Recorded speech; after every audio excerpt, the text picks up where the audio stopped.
I want to talk to you a little bit about ear acupuncture. It's also known as auriculotherapy.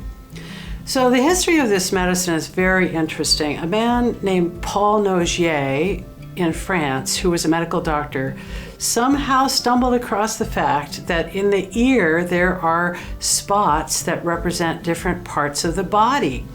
And I really don't know how he ever determined this, but during his career, he figured out about 25 different locations on the ear that correspond to specific spots in the body.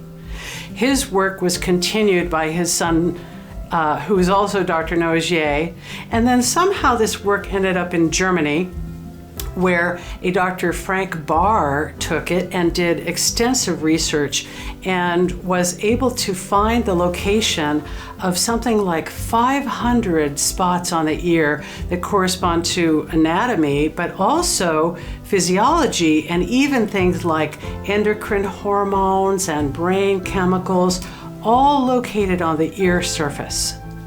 So it's a fantastic resource that we can add to your treatment to bring more power to what we can offer you. So the map of the ear was established through research and through experience, and basically the body is located on the ear upside down. So the head is in the earlobe and the arms and legs kind of shoot up toward the top of the ear. We have maps of that you can see around the office, and it's a common kind of thing you can see on the internet. Now, the ear points are very, very tiny and they're very specific. And what we need to be able to do is find them very precisely so that where we put our treatment will be the most effective location for you. So in order to do this, we use a very special point detector machine. It's called the Pointo Select. And it has very special electronics and mathematical things inside that determine the best spot to put an acupuncture needle in your ear. And what this machine is actually looking for is, where do these points want more electricity? Where is there a deficit of electricity? Just like the deficits of electricity that we've talked about are the basic disease process in your body. And so we're going to find where your ear points are very specifically located. And then we're going to do a treatment in one of 4 or more ways. So the first way of treating the ear is just with a regular acupuncture needle.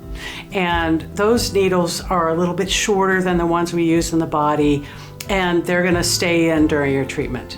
The second way that we might treat your ears with those same acupuncture needles with a little bit of electricity added to them. And sometimes we might have to put a little piece of tape to keep the needle and the wire from falling out. And then the third way is that we might put a tiny, tiny, tiny needle in your ear.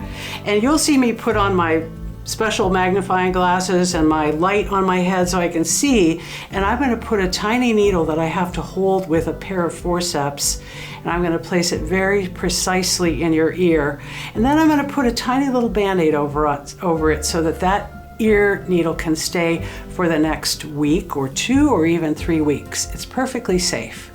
And the last method of acupuncture that we might do in the ear is to send you home with little beads. They're tiny little beads. They might be magnetic, they might not, but they're going to stay on that spot and continue to stimulate that point with pressure or even with magnetic energy for the next week or so after your treatment.